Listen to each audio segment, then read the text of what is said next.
Hello, everyone, and welcome to McGill Cares webcast series supporting family and informal caregivers. I'm Claire Webster, a former caregiver, certified dementia care consultant, and founder of McGill University's dementia education program. I work with a dynamic team of leading healthcare professionals to oversee the program, who include Dr. José Moret from the Division of Geriatric Medicine and Dr. Serge Gauthier, Professor Emeritus, formerly of the McGill University Research Center for Studies in Aging. McGill Cares is supported by the Amelia Saputo Community Outreach for Dementia Care.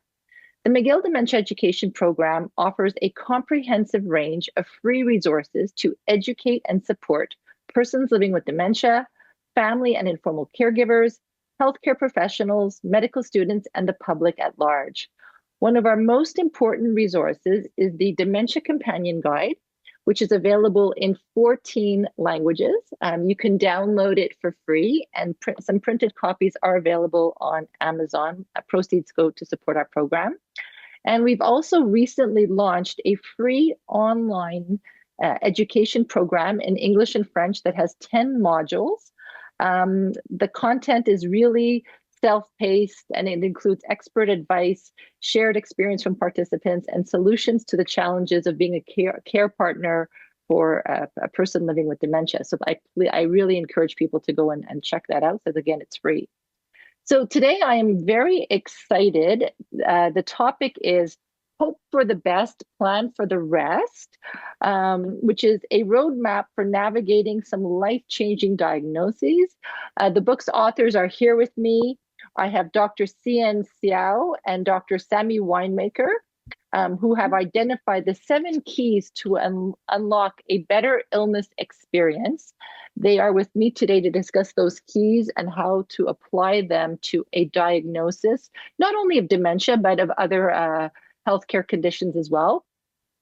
So Dr. Seow is an MD. He's the Canada Research Chair in Palliative Care and Health System Innovation, and a professor in the Department of Oncology at McMaster University. He publishes healthcare and policy research focused on improving care for patients with serious illnesses. And Dr. Sammy Winemaker is an associate clinical professor, Department of Family Medicine in the Division of Palliative Care at McMaster University. And she teaches palliative care to healthcare professionals. Welcome to McGill Cares. Oh, thank you for having us. Yeah, thank you. Yes, Sammy is a clinician, MD in people's homes, and I'm a PhD researcher, and we make a great partnership to work together.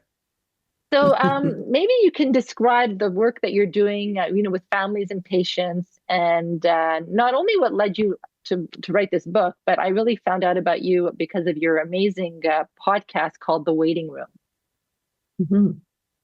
Yeah, The Waiting Room Revolution is our podcast, which came out of our work. I'm a researcher, so we have been working for years to try to create evidence that palliative care and a palliative approach to care will improve patient outcomes.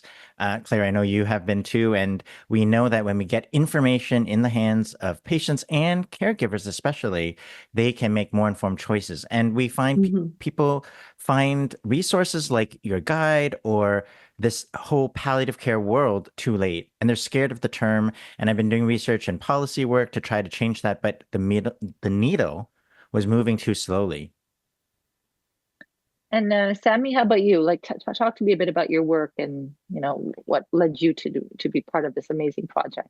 Well, I am lucky enough to work in people's homes, and so I work as part of an outreach team. And in people's homes, the hierarchy or the power between I'll just say doctor and the patient and family gets pretty flat, which it should be. And when I step into and onto their turf, the environment is conducive to open communication. And you see people for who they are and, the real relationships and what's really going on in, along their illness journey. And I just have been very privileged to almost be like a guest in people's homes where I can truly understand the pain points of an illness journey. And so with Hsien's research and my lived clinical experience, we came together and decided, enough. We want people to have more information than they know that they have a right to. So I want to talk to you about the inspiration behind this book, Hope for the Best, Plan for the Rest, the 7 keys for navigating a life-changing diagnosis. And it really connected with me because, I felt that, first of all, I've also been a patient of the healthcare system. I've had heart issues my whole life. And I feel like, when you're in front of the doctor, we feel so intimidated. We don't want to ask questions. And how many people just leave that doctor's office totally unprepared, or, just, okay, we got this diagnosis, but like, okay, now what, right? And we don't have that time, right? So I feel like I really appreciated the opening chapter that entitled From in the Dark to in the Know. So can you summarize it for our viewers, as I feel it's truly representative of the patient caregiver journey? Yeah, sure. Well, I would say that unfortunately, our experiences is that we have more people categorized as in the dark than we do in the know. And so Hsien and I, in our work, when we did a deeper dive, we realized that many people have this illness experience where they feel uninformed, they feel dizzy, confused, they feel suspended in limbo, they feel out of control and almost like they're having someone else's experience, but not theirs. And they just are operating almost in a reactive way from one crisis to the next and feeling pretty hopeless and helpless. And we coined those folks in the dark. And that's a very problematic way to go through an illness, and leads to all sorts of problems. But there were a smaller group of people that we felt were more in the know. And that group had a fundamentally different illness experience where they felt more in control, more, they felt that they recognized themselves throughout their illness journey. They felt proactive and that they could plan ahead, and they felt more hopeful. And so we thought, okay, how can we figure out how to prevent people from the very beginning of an illness diagnosis being in the dark? Or if they are already in the dark, how can we help them learn from the in the know folks so that we can help them bridge to being in the know? So that's what that chapter is about. It's about helping people identify if they are in the dark or in the know and how to bridge that gap.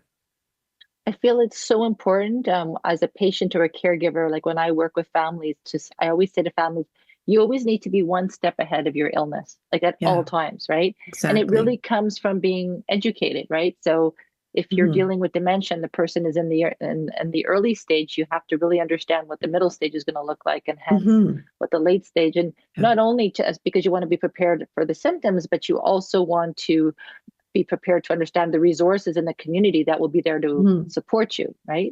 Yeah. And I think that's what took us a while to figure out, because I think we thought it was about, people understanding what an early palliative care approach is and sort of demystifying that. But people didn't want, when they heard that, they thought we were planning for death. And they were scared by the resources and intimidated. But when we reframed that, or realized what we were really offering was helping people to plan for what's ahead.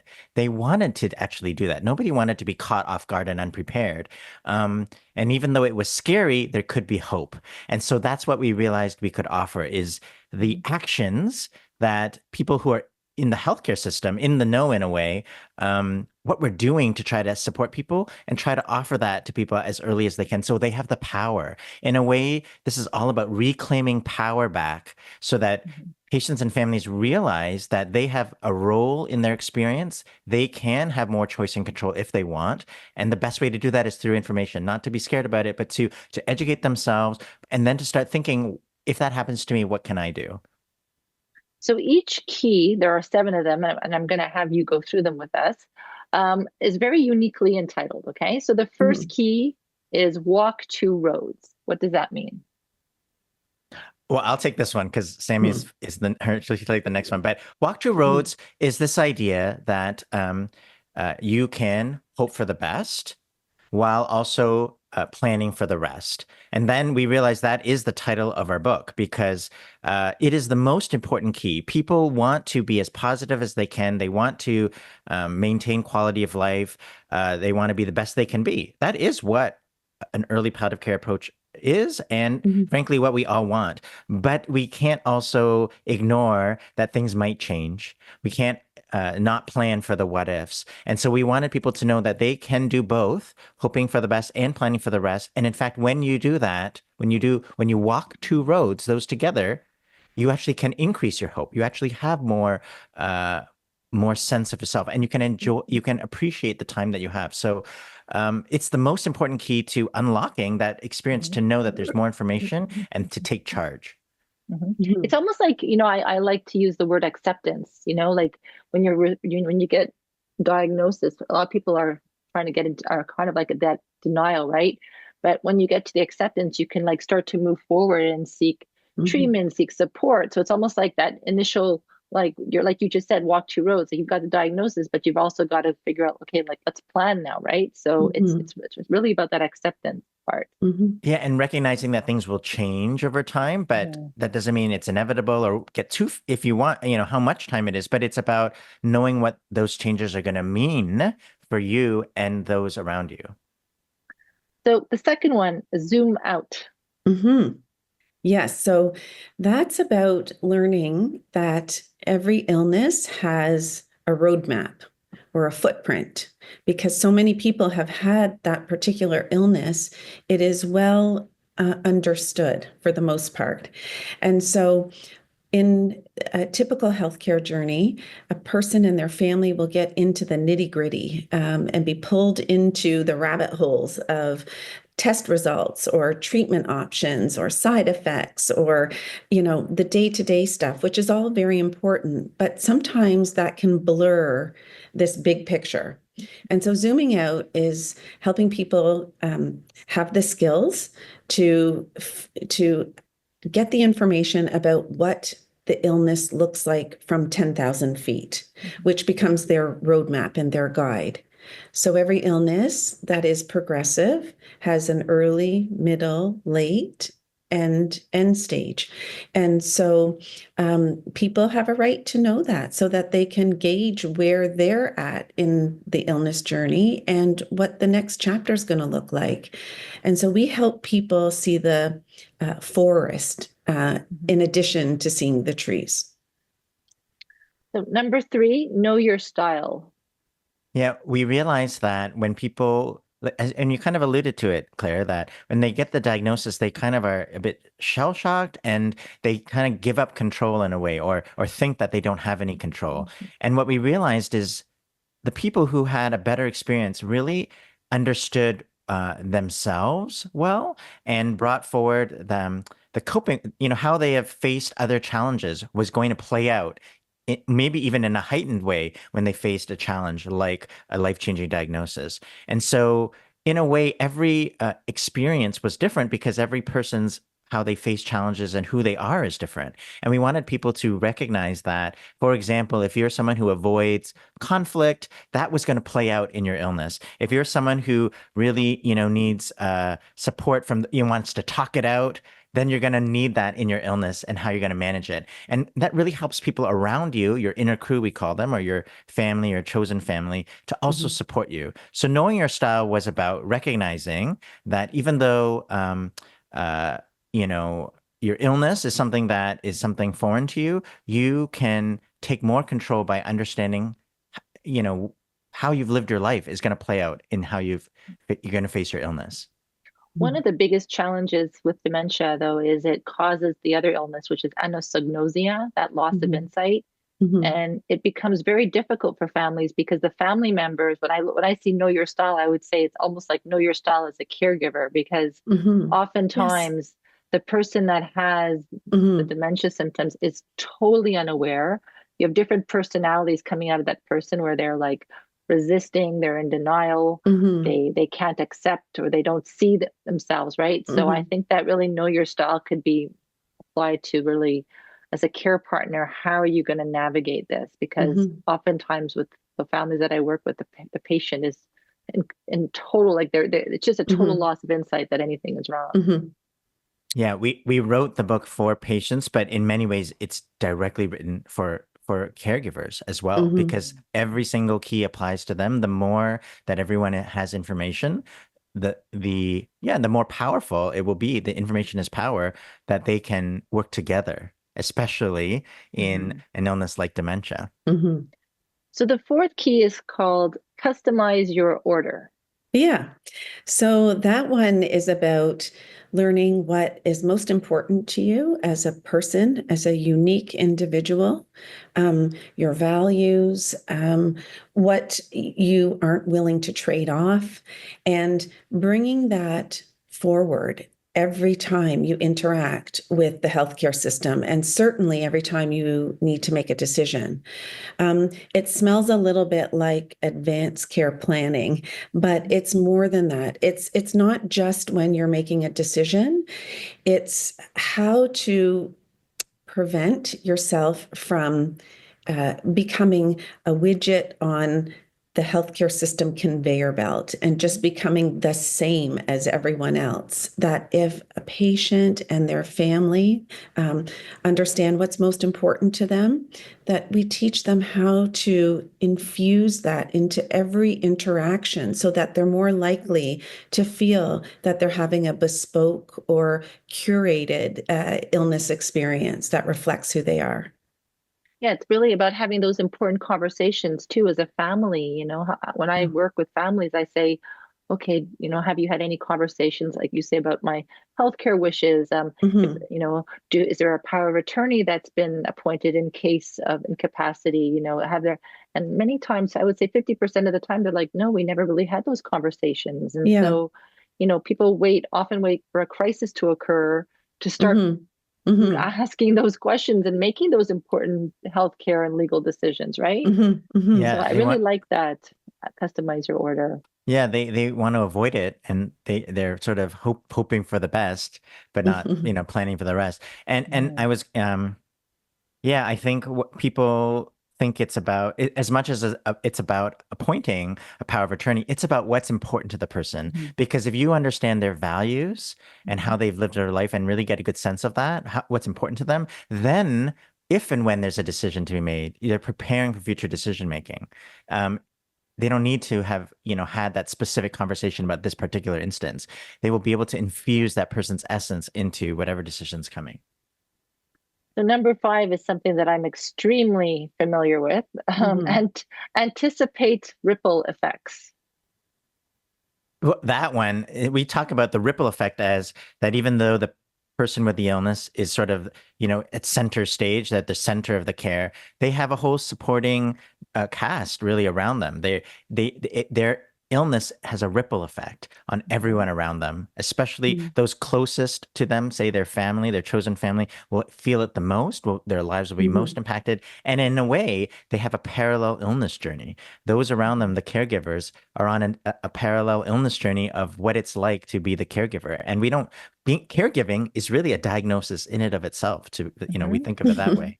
And so we talk about how important it is to recognize that role, to talk about that, to plan for that, to think of what that means for you if you're considering taking on that role. I mean, often it's something that people fall into, but it really ought to be something more conscious or deliberate, because it can take a toll on you, especially on a condition like dementia, where it could be many, many years, and there's, many different layers to what this illness is going to do to your relationship with that person and yourself.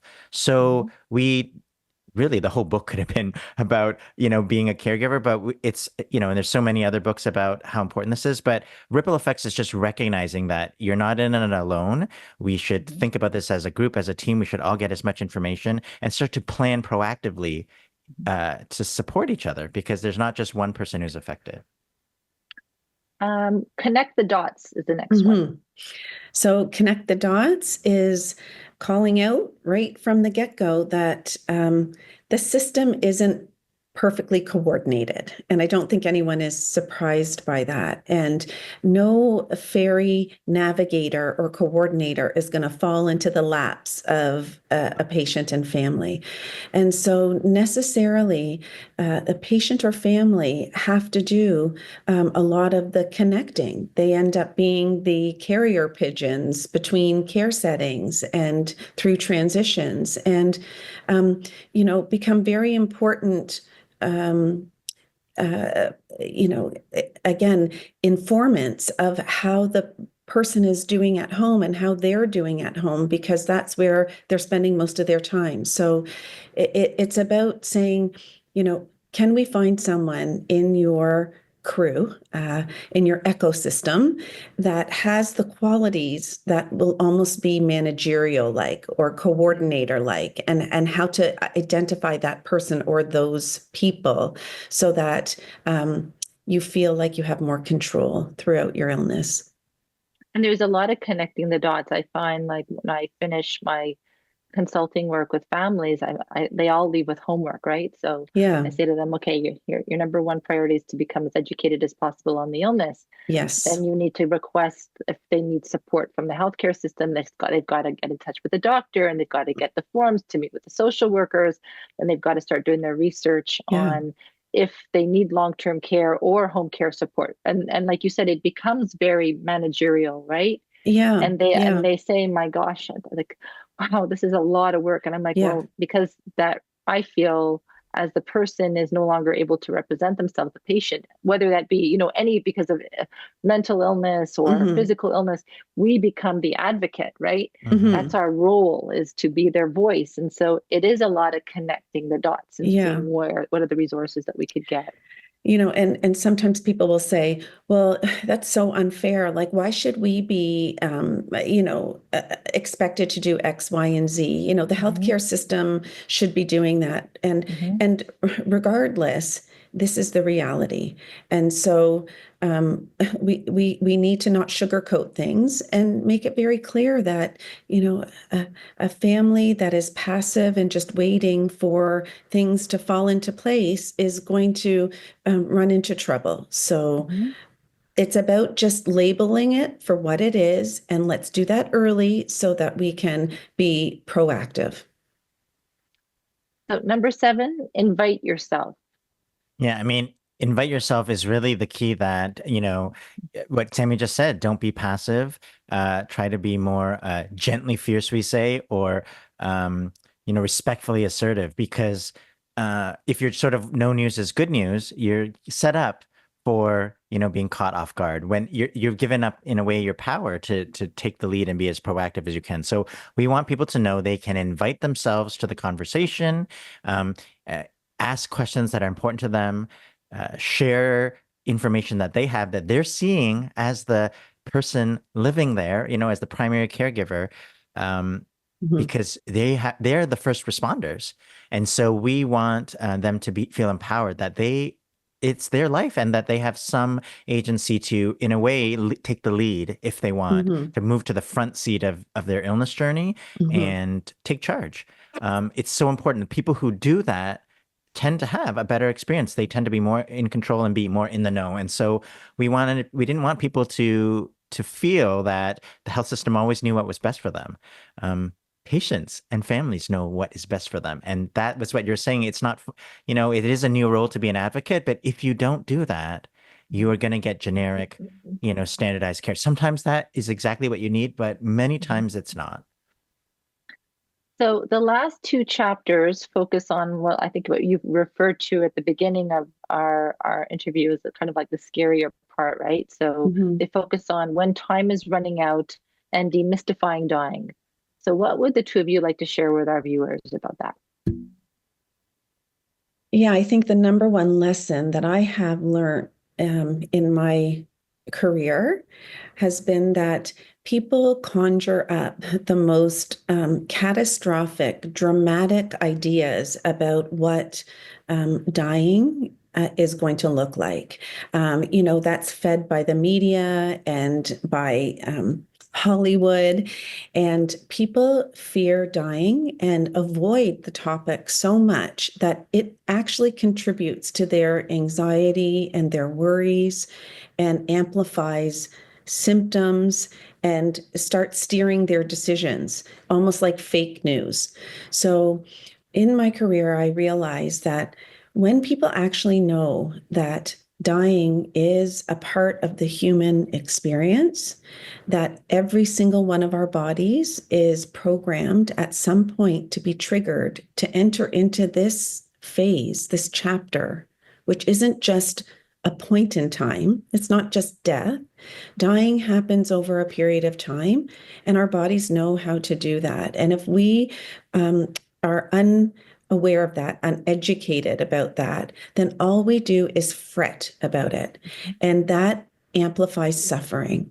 So I think that's what I want people to know, is that the more you can understand about what dying is and what it isn't, the better you are actually going to feel. And that's the irony of all of us living in such a death-denying society. Hsien, would you like to add something to that?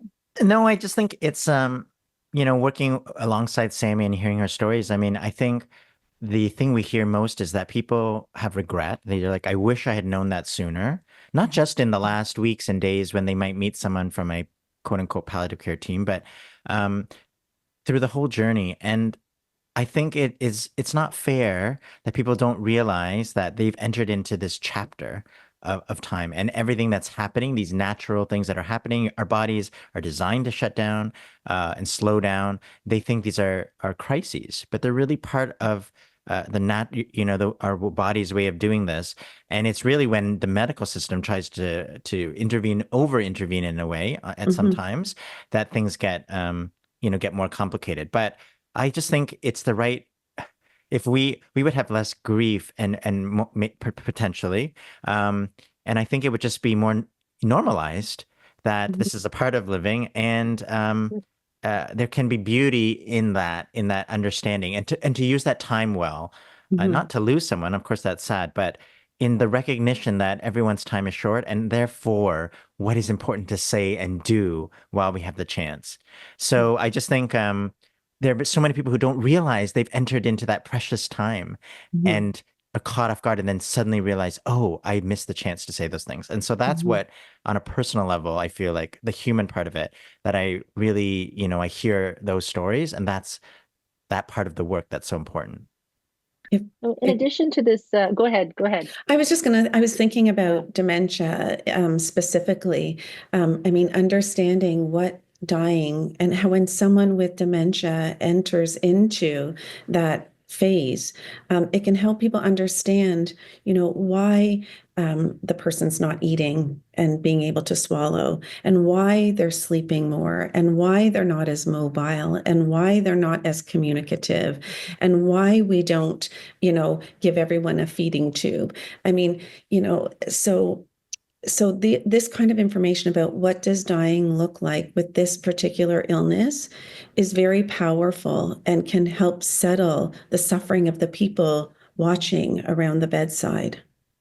And it's a question that I get asked often. I mean, I accompanied my mom until the very end, and end stage dementia is different than end stage cancer.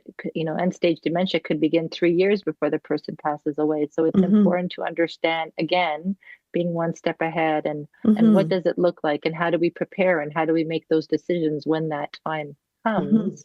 What does the person, what do they want, right? And but those decisions have to be made, kind of like at the beginning. Your book really resounded with me, because it's really a lot of what I try to work with the families about, really preparedness, right? Whether you're a patient or you're a caregiver, it's being as empowered as possible, and that's what I really appreciated that the two of you have done with this book.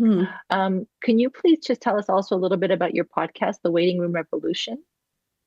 Yeah, I mean, we didn't actually start out to write a book. I mean, we started out to just try to, for our own, maybe I'll use the word sanity, but to try to just find hope for ourselves because we were a little bit frustrated at the system. And we were talking all the time, and we realized that maybe we should just start recording our podcast in case anyone else wanted to join this discussion. And so during COVID, we started a podcast, The Waiting Room Revolution. That's what we called this thing. And we realized it's really a social movement. We are not going to change the system and this conveyor belt of care unless all citizens, all patients and families, and healthcare providers, frankly, come at this in a new way. So our podcast was the start of it. Our book came out. We have a workbook coming out. And what we've realized is as we've been going through this is bigger than just, the 7 keys. The 7 keys is just the language that we found patients and families want. But it is about putting the human back at the center of care. It's about moving from transactional care to relational care, which is what people want, I think, even healthcare providers. And it has been a joyous ride really to meet people like you, Claire, and patients and families who are finding hope in a life-changing diagnosis because they can suddenly see what they can do. And by doing that, they're taking action and claiming power. Well, thank you both so much for taking the time to be with us today. And the book is available on Amazon. I don't know if there's other places that people can get it, but I easily got a copy delivered to me. And thank you so much. Really, I think this is really a gift to patients and caregivers. So thank you for being with us today. Oh, thank you, Claire. And thank you for all the work that you've done. It's people like you that give us hope and signal that we should all just keep going. Yeah. Well, I really believe that education is power, and it's really the most important. So thank you very much for being here today. Thank you. Thank you. This webcast is an initiative of the McGill University Dementia Education Program, which is funded by private donation.